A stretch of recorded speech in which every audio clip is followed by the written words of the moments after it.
नमस्कार, आप देख रहे हैं BRS टीवी जनता की आवाज़। मैं आपके साथ धर्मेंद्र माझी हूँ। आज बिहार के गया जिला मानपुर प्रखंड अंतर्गत बजल तदरिया महादली टोला में मौजूद हूँ और यहाँ पे कुछ दबंग तत्व के लोग झगड़ा किया है महादली टोला में।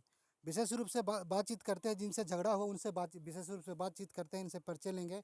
सबसे पहले अपना नाम बताइए। मेरा नाम जगनंदन मांझी है। झगड़ा का मैटर क्या हुआ है? झगड़ा का मैटर डीजी बज रहा था।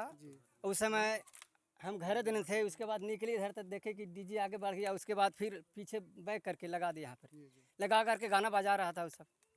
उसके बाद दरमियान के हमरे बच्चा गया कि डीजे से आगे बढ़ा लो, तो उसके हमने इतना देखा कि हमारा बच्चा को उधर उतनी देर में सब लटक गया। उसमें लटक गया तो हम गए यानी से। उसके बाद देखें लाठी उधर से डंटा तोड़ करके हमको मार दी। हम बिगा गए करहा में, 3-4 लाठी मारी से। उसके बाद हम करहा में घुसा करके इधर चलाए। उसके बाद फिर गए तो देखते हैं तो फिर मतलब धीरे धीरे बढ़ रहा है पूरा माहौल गर्म के मारो मारो भूमन के मार भूमन के मार घर चढ़ के मारो, ये करो वो करो, मैंने बहुत सारे बात बोला। वो सब हम गम खाए। हम गार्जियन टाइप हैं तो, लेकिन हम कुछ नहीं बोले कि हम गार्जियन टाइप हैं, हम क्या बोले।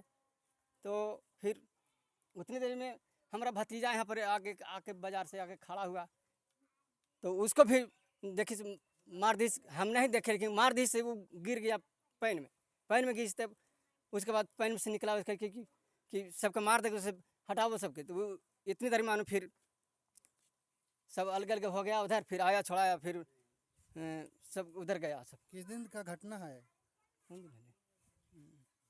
विश्वकर्मा पूजा? हाँ, विश्वकर्मा पूजा के नहीं, विश्वकर्मा विसर्जन डूबने अच्छा। डुगा के लौट रहे थे उस दिन का 18 तारीख दिन। 18 तारीख का दिन, 18 तारीख का।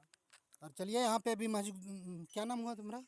सिंटू कुमार मांझी। जिस समय झगड़ा होता उसमें थे? हाँ, उसी समय हम थे। उस समय मतलब उसी समय हम लोग आए थे, तो मतलब कि बाज़ार से आए थे।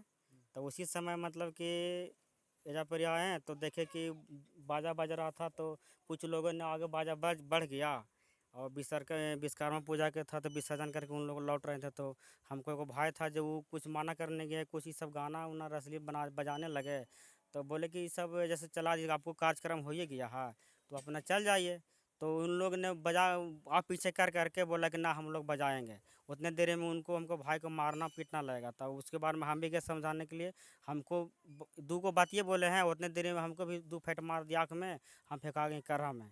उसके दरमियान में कुछ दबंगों लोग ने आकर के उन लोग बोला कि पूरा हम लोग मांझी समाज के को आप लोग समझेंगे नहीं, पूरा अत्याचार करने लगा, पूरा अर्थव्यवहार से पूरा गाली गलौज पूरा करने लगा। अभी देख रहे हैं कि यहाँ पर जला दिया, सिगरेट उगरेट पी करके आया, पूरा मार दिया, माची सब फेंक करके चला गया उन लोगों का। तो उतना देर के बाद में हम लोग देखे कि ये सब लड़ाई झगड़ा हो रहा था, पूरा आग पूरा लहरने लगा, सब फिर भागा होगा, सब करने लगा यही। हम कैमरामैन से चाहूँगा दिखाने का प्रयास करें। देखिए किस तरह से महादली टोला का जो घर है उसको जला दिया गया है। दबंग तत्व के लोग हैं और यहाँ पे मौजूद है लोगों से, इनसे भी प्रयास करते हैं, पूछताछ करते हैं। क्या नाम हुआ? मेरा नाम हरदम है। चलिए, जिस समय झगड़ा हो रहा था उस समय थे? यहाँ घरवा नहीं था, वहाँ रहते हैं ना। चलिए, तो जानकारी है कुछ लड़ाई के झगड़ा के बारे में? यहाँ पर चलिए, और यहाँ पे मौजूद हम पार्टी के प्रवक्ता नंदलाल मांझी जी है, जो ये घटना को घटना हुआ तो घटना स्थल पर आए हैं, इनसे बातचीत करते हैं विशेष रूप से। सर, अपने सर परिचय देकर कुछ बताइए सर। देखिए, मेरा नाम नंदलाल मांझी हुआ और राष्ट्रीय प्रवक्ता हुए हिंदुस्तानी युवा मोर्चा के। और आज हम लोग यहाँ पर एक शिष्टमंडल के रूप में आए हैं आदरणीय श्री जीतन राम मांझी और डॉक्टर संतोष मांझी के निर्देशानुसार। और हम लोग देख रहे हैं तो केवल यह बैजल तेतरिया मुफस्सिल थाना का मामला नहीं समझ में आता है। इस तरह के कई आपराधिक घटनाएं लगातार गया जिला के विभिन्न प्रखंडों में हो रही है। आप देख रहे होंगे मुफस्सिल थाना के अंतर्गत एक महुआडी गांव है, वहां पर दिन दहाड़े एक लड़की की गोली मारकर हत्या कर दी जाती है। और आपका यूनिवर्सिटी थाना के अंतर्गत भौरा किला गाँव है, 2 दिन पूर्व में भी वहाँ पर किसी चीज़ को लेकर के विवाद होता है और दबंग और आपराधिक प्रवृत्ति के लोग वहाँ के महादलित बस्तियों में जाते हैं और बुरी तरीके से जो जहाँ जैसे पाया गया उसको उसी तरीके से मार पीट करके। और गनीमत तो देखिए कि कितना घृणित कार्य करते हैं महिलाओं के साथ व अभद्र व्यवहार के साथ गंदी गंदी गालियाँ देते हैं और उनका नग्न करके वीडियो बनाते हैं। यह कितना घृणा है। आज आज़ादी के 75 साल से अधिक होने को आ रहा है। नीतीश सरकार कहती है कि गरीबों की सरकार है और दलितों की सरकार है, महादलितों की हितैषी है। तो इस नीतीश सरकार को हुआ क्या है? संगत का असर साफ साफ सरकार के कार्यशैली पर भी पड़ रही है।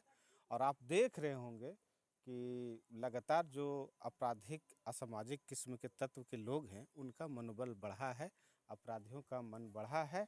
और आप उसी का ही परिणाम है कि आपके बैजल तेतरिया में दिनांक 18 तारीख को ये विश्वकर्मा पूजा की मूर्ति विसर्जन में असामाजिक तत्व के लोग पी खा करके जा रहे थे। महादलित के परिवार के लोगों ने बोला कि भाई अश्लील गाना आप बजा रहे हैं, इस तरह से आप आगे ले जाइए, आगे जाके बजाइए। इन्होंने इसका विरोध किया। इस विरोध का खमियाजा है कि इनके घर को जला दिया गया। ये दुकान था, यहाँ पर एक छोटा सा चाउमीन का दुकान चलता था, ये बेचारे जीवन जीविका का साधन था, उसको जला दिया गया। एक इसमें बकरी बांधी हुई थी, लगभग उसकी बकरी का मैंने उसमें जल कर के मृत्यु हो गई। अगर आदमी भी रहता तो उसी तरह से जलकर राख हो जाता।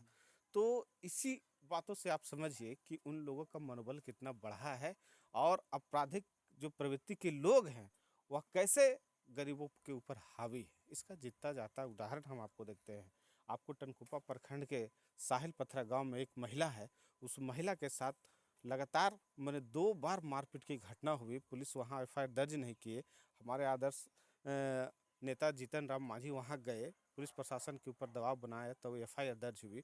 उसके बाद भी दर्पण प्रवृत्ति के लोग वहां पर जाकर के पुनः उसके घर के ऊपर हमला करते हैं। आपके फतेहपुर थाना के अंतर्गत है, वहाँ पर भी इसी तरह की लगातार घटना हुई। तो कहने का संदर्भ है कि अनुसूचित जाति जनजाति मंत्री रत्नेश सदा जी आते हैं और कहते हैं कि नीतीश कुमार दलितों महादलितों के रहनुमा हैं।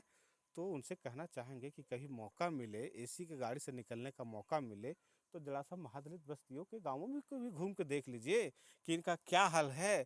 कभी आप दारू के नाम पर लोगों को भेजते हैं, कभी बालू के नाम पर लोगों को भेजते हैं। और हद तो तब हो गई जब सरकार के रहनुमा में रहने वाले लोग सरकारी संरक्षण में रह करके इन जुल्म इन मासूमों के ऊपर जुल्म करते हैं। तो बताइए हम लोग क्या कहें। आप लोग सुन रहे होंगे इनकी भाषा तो महसूस हो रहा होगा। इन लोग अपने आप को बेबस और असहाय महसूस कर रहे हैं कि आखिर हम जाएं तो जाएं कहाँ। तो परिस्थितियाँ इतनी उत्पन्न हो गई है कि जो जंगल राज हम लोग कहते थे 90 में, उसका संगत का असर लालू यादव जी को नीतीश कुमार के ऊपर भी आ गया है और उसका साफ साफ असर हम गरीब लोगों पर दिखने भी लगा है। यही तो हम देख रहे हैं लगातार इस अथी घटना में। और हम लोग मांग करते हैं प्रशासन की ओर से कि इन लोगों को जो घर जला है कम से कम तत्काल इन लोगों को रहने के लिए जो सहायता सामग्री होती है वो तो कम से कम सीओ के द्वारा मिल जाए इन लोगों को। और बाकी जो इंदिरा आवास है, सब बीपीएल में रहने वाले लोग, इनको तत्काल इंदिरा आवास की आवश्यकता थी। आपराधिक प्रवृत्ति के लोग उसके बाद भी लगातार इन लोग के ऊपर हमला कर रहे हैं, धमकी दे रहे हैं और कह रहे हैं कि केस हटाओ नहीं तो तुमको हटा लेंगे। तो इसी से समझ लीजिए कि उन लोग का मनोबल कितना बढ़ा हुआ है। तो इस सरकार के मुखिया से हम लोग मांग करते हैं कि गरीबों के प्रति कोई इनको न्याय मिलना चाहिए और जो इस तरह के दबंग और आपराधिक प्रवृत्ति के लोग हैं उसको उचित जगह पर उनको पहुंचा देना चाहिए। जी। आप